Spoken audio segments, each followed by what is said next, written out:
Now, to talk more about the future of global and American economy, I want to bring in Dr. Cohen. He's a senior fellow at the National Center for Public Policy Research. Hi, Dr. Cohen. Good to see you as always.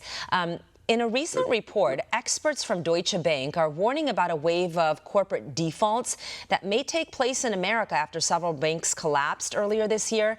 Analysts blame rising interest rates, but what is the role of ESG and woke capitalism in this looming crisis?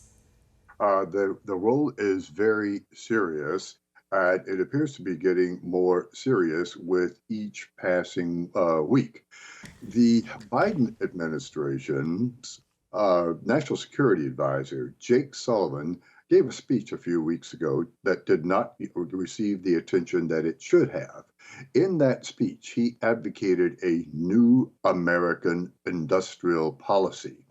By that, he meant that it would be the role of government in cooperation with certain segments of the private sector to determine which industries, which products, which technologies are to be favored and which ones are not. And who will be determining this?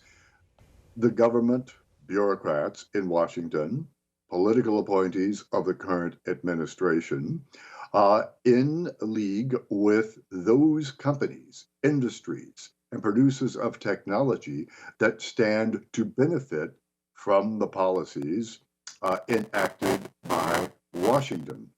This is a very corrupt system, and it goes under the name of ESG, environmental, social, and governance.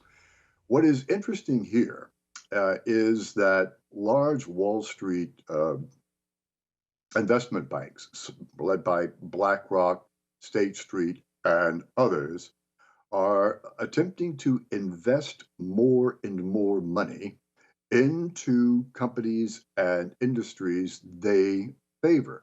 Please note, it's not their money they're investing, it's our money they're investing. And they're investing that money for purely political reasons with nary a thought to their fiduciary responsibilities to the people whose money they are investing. So here you have a situation in which a politically motivated asset manager will try to convince someone who has an IRA, 401k, or what have you, to invest that money. Actually, it's supposed to be for that person's retirement, but to invest that money instead in industries and companies politically favored by the ruling class in Washington. This is not going to end well. Why? Because the people who are investing that money, which again is not their money to invest, are people who are guided by an ideology, one that is demonstrably at odds not just with the interests of those people who invested their money with various 401ks and IRAs and what have you, but it's actually also at odds, particularly with respect to the environmental aspect of this, with observable science.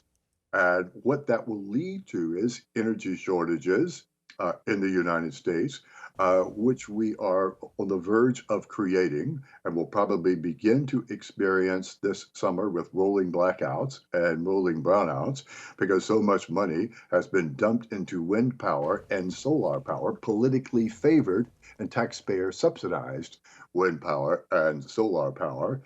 And the result of all of this is going to be rising energy prices that will lower the disposable incomes, particularly of people with middle and lower incomes.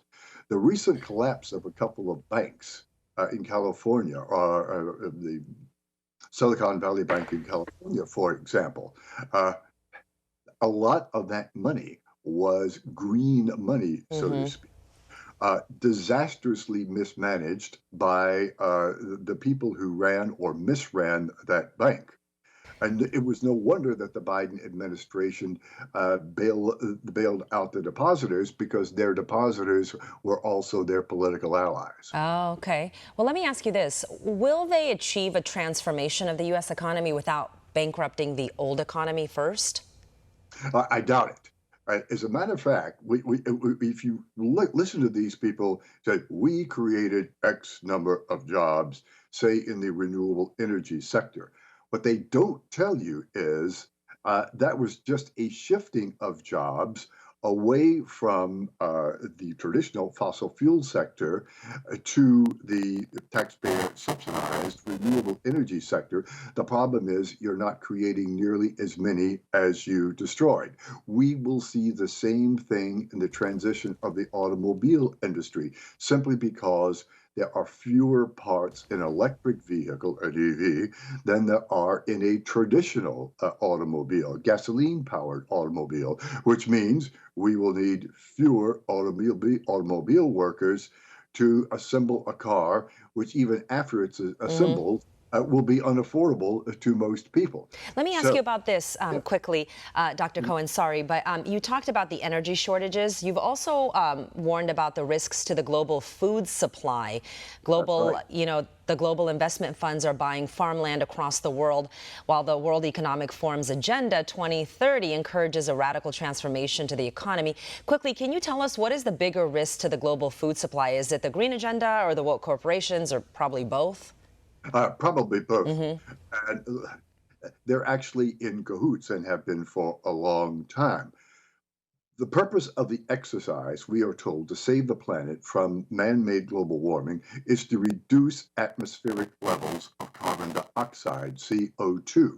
But what is carbon dioxide in the atmosphere? It is fertilizer. It is absolutely necessary for growing plants that grow naturally, as well as crops. Any policy that has as its goal and reaches the goal of reducing atmospheric levels of CO2 is going to harm agriculture immensely.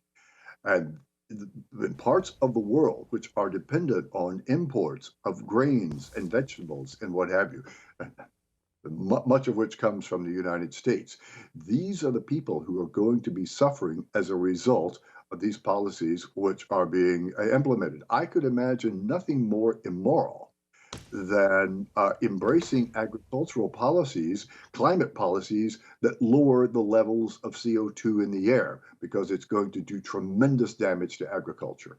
Okay, that's good. It's good to get your insight. I have so many more questions to ask you, but we got to wrap. Dr. Bonner Cohen, as always, thank you for being here with us and having this important conversation and making it so simple to understand. Thank you.